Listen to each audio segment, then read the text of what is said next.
ಅನುದಿನ ಅನುಕ್ಷಣ ಮನೆಯಲ್ಲೂ ಕಲಿಯೋಣ, ಕಲಿಕೆಯ ಹೊಸ ಹಾದಿಯಲಿ ಜೊತೆಗೂಡಿ ಹೆಜ್ಜೆಯ ಹಾಕೋಣ, ಸಂತಸದಿ ಕಲಿಯೋಣ ನಮ್ಮ ಹೆಮ್ಮೆಯ ಈ ಕ್ಲಾಸಿನಲ್ಲಿ. Yes sir. Yes teacher. Present ma'am. और उम्मीद करती हूँ कि आप तमाम कॉपी और कलम के साथ तैयार बैठे हैं और फ़राहम किरदा मालूमात को गौर से सुनने और समझने के लिए तैयार हैं। चलिए बच्चों, आज हम हश्तम जमात की मज़मून समाजी साइंस किताब से शाह तिजारती तालीमात और सबक का नाम है मुख्तलिफ तिजारती इदारों का ज़हूर, इससे मुतालिक मज़ीद मालूमात हासिल करेंगे। अच्छा बच्चों, आप बखूबी वाकिफ़ हैं कि हमने इस सबक का आधा हिस्सा इससे पहले के क्लास में पढ़ा था। आज हम इसके मुतालिक मज़ीद मालूमात हासिल करेंगे। पिछली क्लास में हमने बहुत सारी मालूमात हासिल की है बच्चों। मैं उसके ताल्लुक़ से चंद सवालात आपसे पूछ रही हूँ, आपको इनके सही जवाबात देने हैं। देंगे ना बच्चों? जी चलिए, पहला सवाल है बच्चों, लफ्ज़ बिजनेस किससे माखूज़ है? लफ्ज़ बिजनेस किससे माखूज़ है? सोचिए बच्चों। वेरी गुड, बिल्कुल सही। लफ्ज़ बिजनेस ब्यूज़ी से माखूज़ है। दूसरा सवाल है बच्चों, छोटे पैमाने की तिजारती इदारों को कितने हिस्सों में तकसीम किया गया है? देखिए बच्चों, छोटे पैमाने की तिजारती इदारों को कितने हिस्सों में तकसीम किया गया है? सोचिए बच्चों, इसका जवाब क्या है? वेरी गुड, इसका जवाब बिल्कुल सही है। 3 हिस्सों में तकसीम किया गया है। देखिए बच्चों, तीसरा सवाल आपके सामने मौजूद है, हिस्सेदारी पर मुबनी कानून कब बना? हिस्सेदारी पर मुबनी कानून कब बना? बोलिए बच्चों। जी बिल्कुल सही, 1932 ईस्वी में कानून बना। नंबर 4 है बच्चों, नाबालिग हिस्सेदार किसको कहते हैं? नाबालिग हिस्सेदार किसको कहते हैं? सोचिए बच्चों। वेरी गुड, वो हिस्सेदार जिसकी उम्र 18 साल से कम हो उसको हम नाबालिग हिस्सेदार कहते हैं। अच्छा बच्चों, आगे बढ़ते हैं। आज हम देखेंगे हिस्सेदारियों के नुकाइस या फिर नुकसानात क्या हैं। हिस्सेदारियों के नुकाइस या फिर नुकसानात क्या हैं? देखिए बच्चों, गौर कीजिए। बाज़ औक़ात हिस्सेदारों के माबैन शराकत में बिगाड़ आ सकता है जो आपसी इख्तिलाफ़ात का बाइस बनेगा। दूसरा है बच्चों, चूंकि हिस्सेदार महदूद होते हैं इसलिए सरमाया के महदूद होने का भी इम्कान होता है। नंबर 3 है बच्चों, जवाबदही चूंकि गैर महदूद होती है इसलिए ये बहुत सारे आदमियों को हिस्सेदारी में शरीक होने पर पस्त हिम्मत करती है।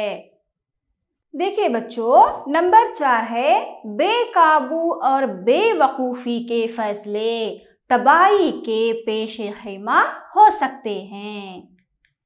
नंबर 5 है, साझेदारी के इदारे तसलसल कायम नहीं रख सकते।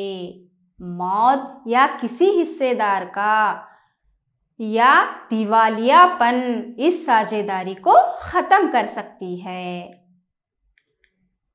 नंबर 6 है बच्चों, गौर कीजिए इधर, अपना हिस्सा किसी दूसरे हिस्सेदार को मुंतकिल करना भी दुश्वार होता है। नंबर 7 है हुकूमत पर काबू पाने की कमी और हिसाबात की इशाअत की वजह से साझेदारी के इदारे मुनाफे की हिमायत पा नहीं सकते। देखिए बच्चों, नंबर 8 है पेशे की खुफिया बातें एक से ज़्यादा हिस्सेदार होने की वजह से मख्फी नहीं रखी जाती, यानी उसको छुपा कर नहीं रखा जाता।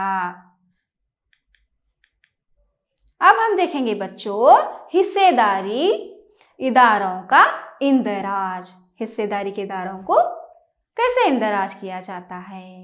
देखिए,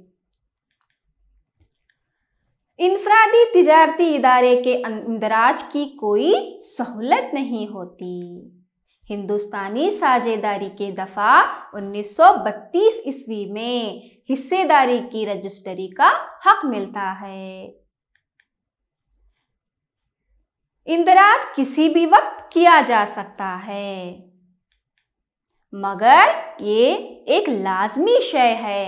ये हिस्सेदारों की इख्तियार पर छोड़ दिया गया है। और देखिए बच्चों, इंदराज के मकसद के लिए मुकर्ररा दरख्वास्त फॉर्म जिसको मुकम्मल तौर पर किया गया हो, ऐसे इदारों के इंदराज करने वाले रजिस्ट्रार को दिया जाना चाहिए। देखिए बच्चों, जिसका तकर्रुर हुकूमत से होता है, इसकी बाकायदा फीस भी होती है। रजिस्ट्रार मुकम्मल तौर पर इत्मीनान करने के लिए या फिर इत्मीनान कर लेने के बाद तमाम सहूलतों और कवानीन की तरतीब के बाद एक सनद जारी करेगा, जिसे हम इंदराज का सर्टिफिकेट कहा जाता है। क्या कहा जाता है बच्चों? इंदराज का सर्टिफिकेट। देखिए बच्चों, अब हम देखेंगे इंदराज के फ़वाइद क्या हैं। ये इंदराज करने के फ़वाइद या फ़ायदे क्या क्या हैं, ज़रा गौर कीजिए बच्चों। देखिए, नंबर 1 है रजिस्ट्रार इदारा अदालत में फरीक़े सालिस के ख़िलाफ़ कोई भी मुकदमा दर्ज कर सकता है। ये एक गैर रजिस्टर इदारे के लिए ये मुमकिन नहीं होता। देखिए, नंबर 2 है एक रजिस्टर्ड इदारा अपने दूसरे हिस्सेदारों के खिलाफ एक मुकदमा दायर कर सकता है इन कज़ाज़ात से मुतालिक जो इस इदारे ने हासिल किए हैं। नंबर 3 देखिए बच्चों, फरीक़े सालिस किसी भी गैर रजिस्टर इदारे के खिलाफ मुकदमा दायर कर सकता है और कर्जाजात वसूल करने भी दायर कर सकता है। नंबर 4 है बच्चों, कोई भी हिस्सेदार इदारे के या किसी दूसरे हिस्सेदार के खिलाफ मुकदमा दायर कर सकता है जिसमें इदारे की तहलील या हिसाबात की अदायगी के लिए भी मुकदमा दायर किया जा सकता है। देखिए बच्चों, अब हम देखेंगे हिंदू गैर मुनक़सिम ख़ानदान इदारे। ये आपने सुना है ना बच्चों? Very good. हिंदू गैर मुनक़सिम ख़ानदान इदारे। देखिए बच्चों, ये तस्वीर आपको नज़र आ रही है? Very good. ये एक ख़ानदान की तस्वीर है ना बच्चों? जी हाँ, ऐसे इदारे सिर्फ हिंदुस्तान में मौजूद हैं। ये हिंदू कानून के तहत अमल में लाया गया है। ये हिंदू मर्द लोगों से बनाया गया इदारा है। ऐसे इदारे में 3 पुश्त तक लगातार मेंबर, इसको हम रुकन भी कहते हैं, मेंबर होना ज़रूरी होता है। कितने पुश्तों तक बच्चों? जी, 3 पुश्तों तक मेंबर होना ज़रूरी होता है। देखिए बच्चों, गैर मुनक़सिम ख़ानदान के सबसे बड़ा बुज़ुर्ग मर्द इस इदारे की देखभाल करता है, जिसको हम करत कहते हैं। देखिए बच्चों, करत को निशान के जरिए बताया गया है। जो ये सबसे बड़ा बुजुर्ग होता है जो पूरे इदारे की देखभाल करता है। इसी को हम क्या कहते हैं बच्चों? वेरी गुड, इसको हम करत कहते हैं, है ना बच्चों। चलिए आगे बढ़ते हैं। करत और क्या करते हैं देखिए। मिल्कियत सब अराकीन के होने के बावजूद इस इदारे की पूरी जिम्मेदारी करत को ही निभाना पड़ता है।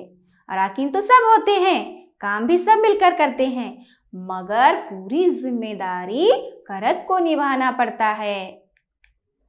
करत के जिम्मेदारियों की कोई हदबंदी नहीं होती। समझ गए बच्चों? Very good. देखिए, दूसरे अराकीन की मिल्कियत उनके सरमाए पर मुनहसिर होती है। देखिए बच्चों, अब हम देखेंगे बड़े पैमाने की तिजारत के इदारे। देखिए बच्चों, गौर कीजिए, बड़े पैमाने के तिजारत के इदारे क्या हैं? इनफरादी तिजारती इदारे, हिस्सेदारियाँ, शराकती इदारे और हिंदू गैर मुनक़सिम इदारे नाकाफ़ी सरमाया, इंतज़ामी काबिलियत, तसलसल की नायाबी और लामहदूद जिम्मेदारी के मसाइल से दो चार होते हैं, है ना बच्चों।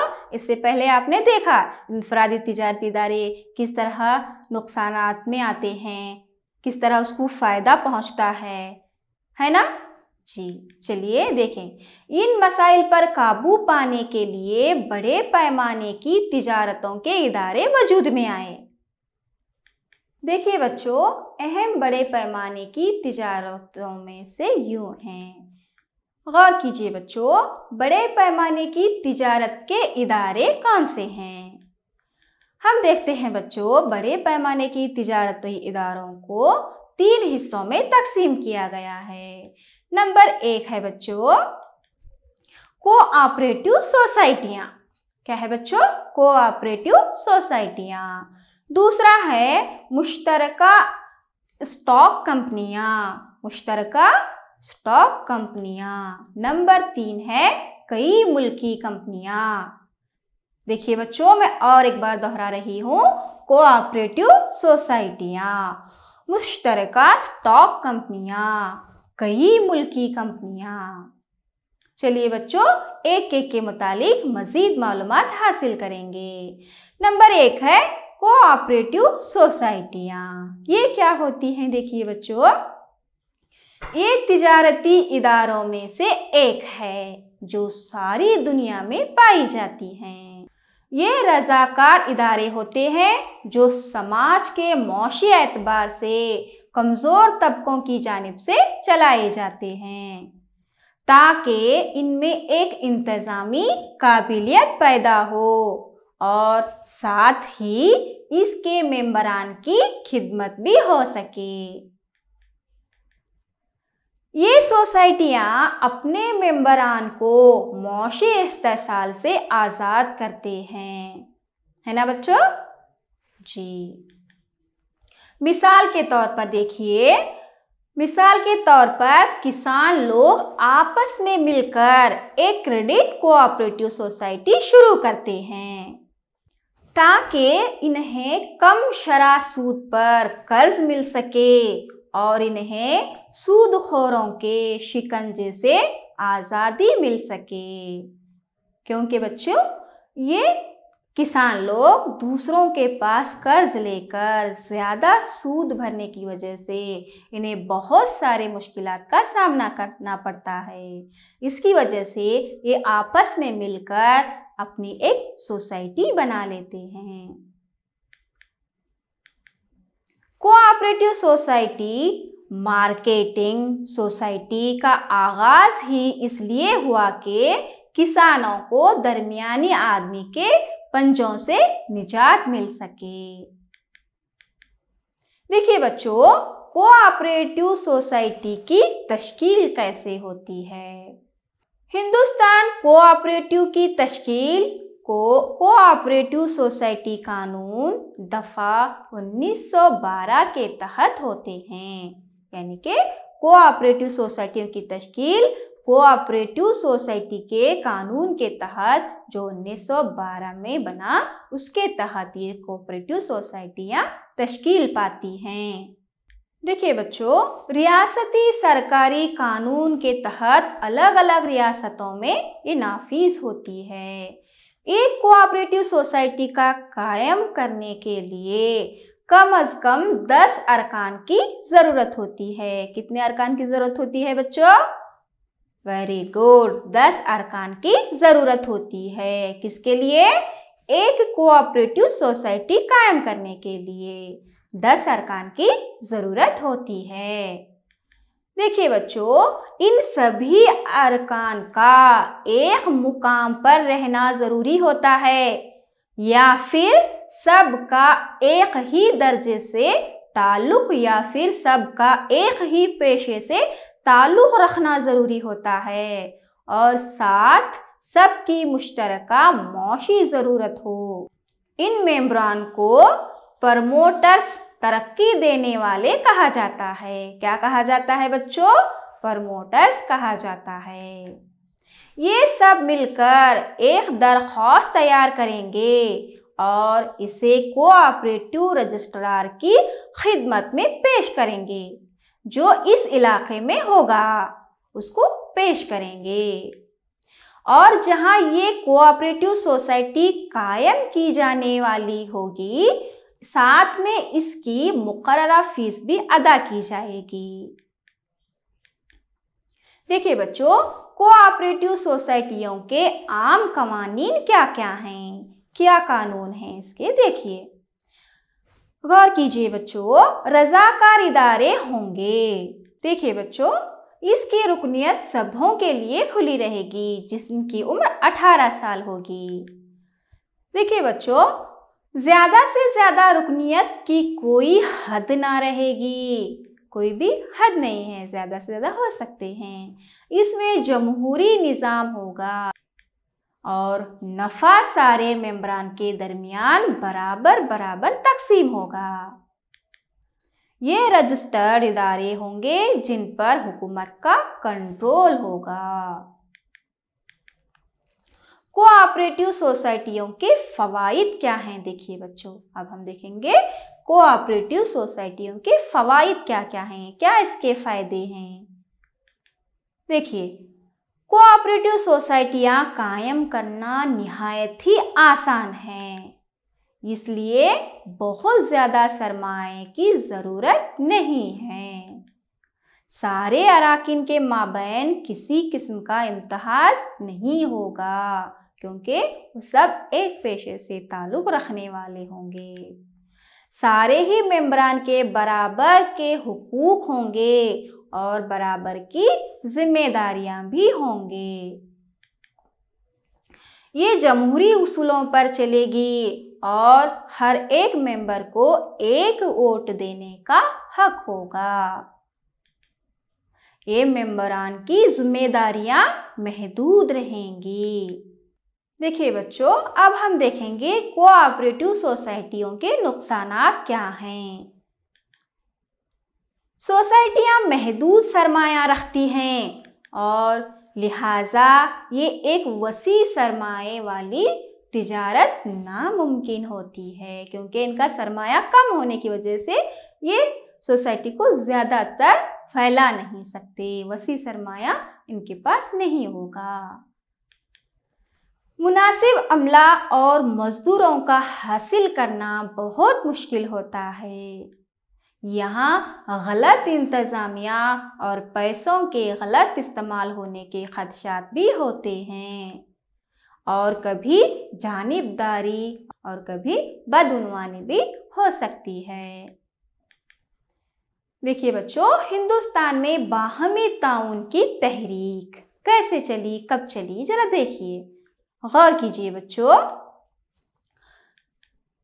1904 ईस्वी में बाहमी ताउन की दफ़ा का कानून पास करने के बाद हिंदुस्तान में तहरीकें बाहमी ताउन शुरू हुई है।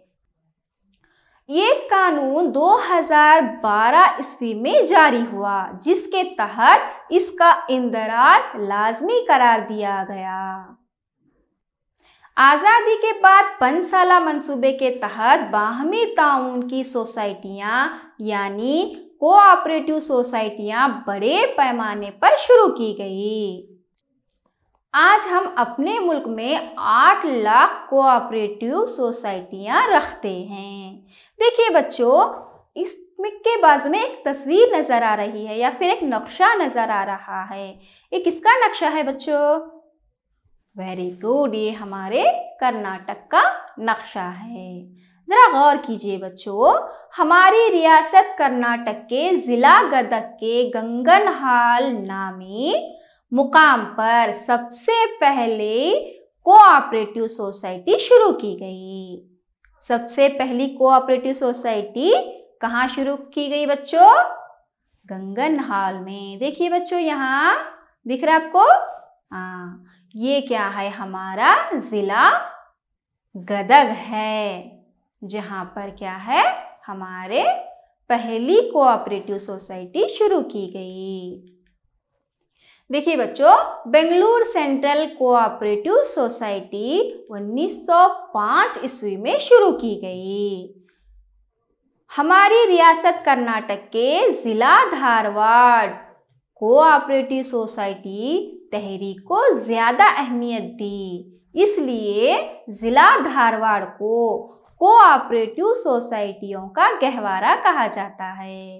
देखिए बच्चों, गौर कीजिए जी, ये हमारा ज़िला धारवाड़ है। इसी को हम क्या कहते हैं? कोऑपरेटिव सोसाइटियों का गहवारा कहते हैं। क्यों कहते हैं बच्चों? क्योंकि यहाँ पर कोऑपरेटिव सोसाइटियों को ज़्यादा अहमियत दी गई थी। अब हम देखेंगे बच्चों मुश्तरका स्टॉक कंपनियां। ये मुश्तरका स्टॉक कंपनियां क्या होती हैं? गौर कीजिए, हिंदुस्तान में ज्वाइंट स्टॉक कंपनियों की तश्कील, तौसी, अमल पैराई ज्वाइंट स्टॉक कंपनियों का तस्फिया 1956 ईस्वी के ज्वाइंट स्टॉक कंपनियों के एक्ट के तहत राइज हुआ। कौन से एक्ट के तहत बच्चों? वेरी गुड, 1956 ईस्वी के ज्वाइंट स्टॉक कंपनियों के एक्ट के तहत राइज हुआ। देखिए बच्चों, अब हम देखेंगे मुश्तरका स्टॉक कंपनियों के फवाइद क्या हैं। नंबर 1 है, साझेदारों की तादाद महदूद होगी, जिसके माने हैं जब कभी कंपनी को किसी नुकसान का सामना हो या फिर वो कर्ज अदा नहीं कर सकती, अपने कर्ज ख्वाहों को, साझेदारों को तादाद जो महदूद है और सरमाया की रकम से कम है। पब्लिक लिमिटेड कंपनियों में हिस्सेदारों की तादाद की कोई कैद नहीं होती, जिसकी वजह से कंपनी के सरमाए के फरोग के अहकामात ज़्यादा होते हैं। और नंबर 3 है बच्चों, गौर कीजिए इधर, पब्लिक लिमिटेड कंपनियों के हिस्सेदारों की आज़ादी के साथ मुंतकली हो सकती है। ये अवाम की हिम्मत अफजाई करती है, वो आगे बढ़कर आएं और अपने सरमाए को इस कंपनी के फंड में लगाएं। Public limited joint stock company मुसलसिल और दायमी होती है। किसी डायरेक्टर या मेंबर की मौत या दिवालियापन से इसकी तहलील की नौबत नहीं आती, क्योंकि यहाँ बहुत सरमाया और इंतज़ामी सलाहियत होती है। लिहाजा इस तिजारत को ये बड़े पैमाने पर चलाया जा सकता है। बड़े पैमाने पर पैदावार करने से अशिया की तैयारी मुकाबलाती शर्तों पर कम कीमतों पर मुहैया हो सकती है। पब्लिक लिमिटेड कंपनियां अवाम की बड़ी तादाद को रोजगार मुहैया कर सकती हैं। ये कंपनियां मुल्क और रियासत की तरक्की के लिए टैक्स और ड्यूटी के ज़रिए खिदमात अंजाम दे सकती हैं। देखिए बच्चों, मुश्तरका स्टॉक कंपनियों के नुकसानात क्या क्या हैं, ज़रा गौर कीजिए। जॉइंट स्टॉक कंपनी का क़याम निहायत ही खर्चीला, महंगा होता है और कई बाज़ाब्ता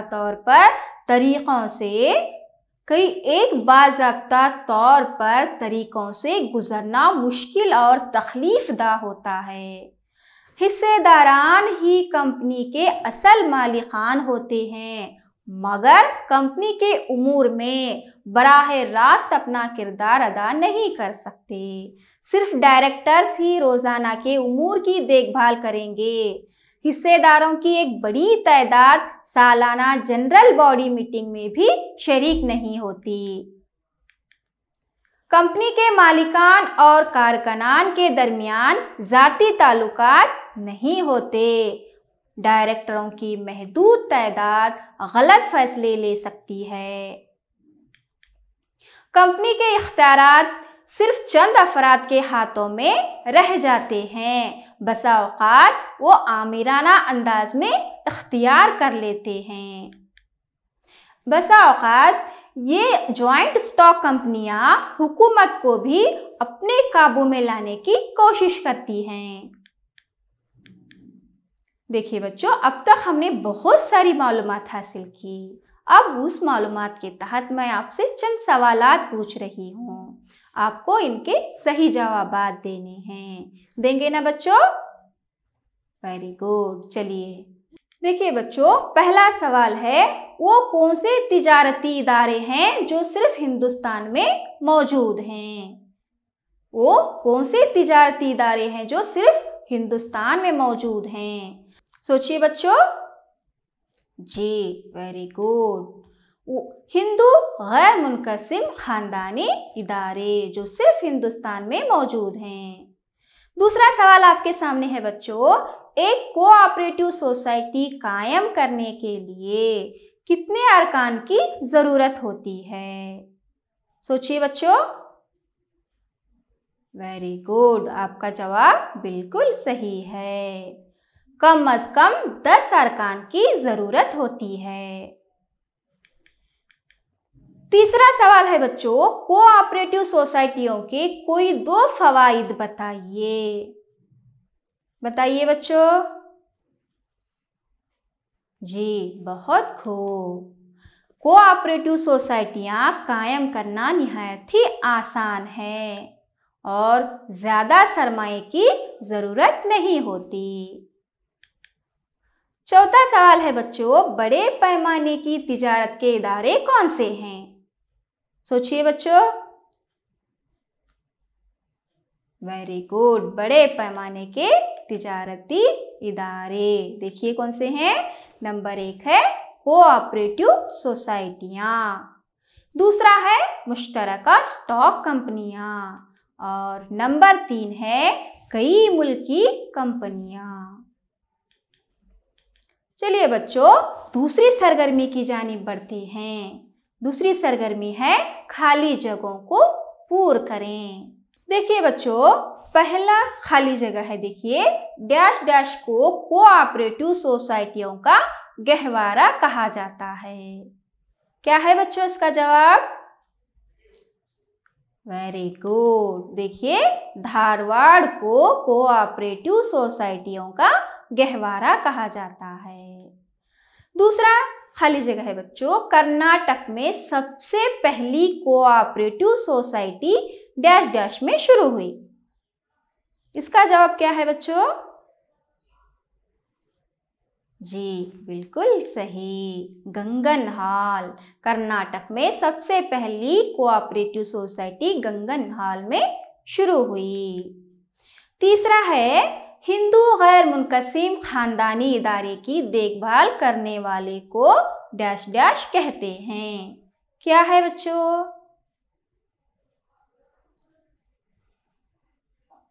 वेरी गुड, करत कहते हैं। हिंदू गैर मुनक़सिम ख़ानदानी इदारे की देखभाल करने वाले को करत कहते हैं।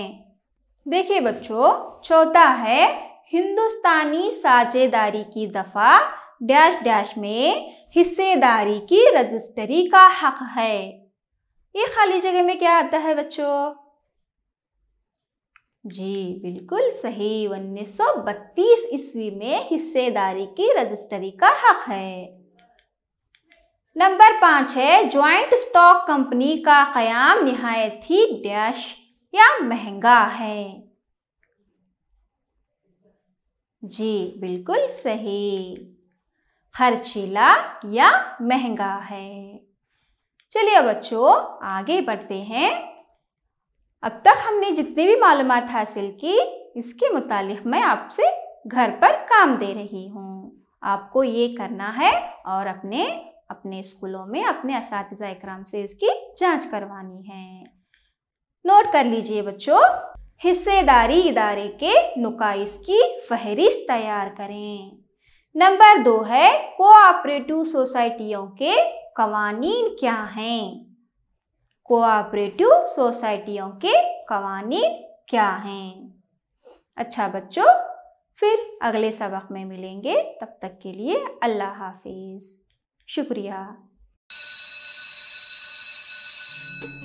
अनुदिन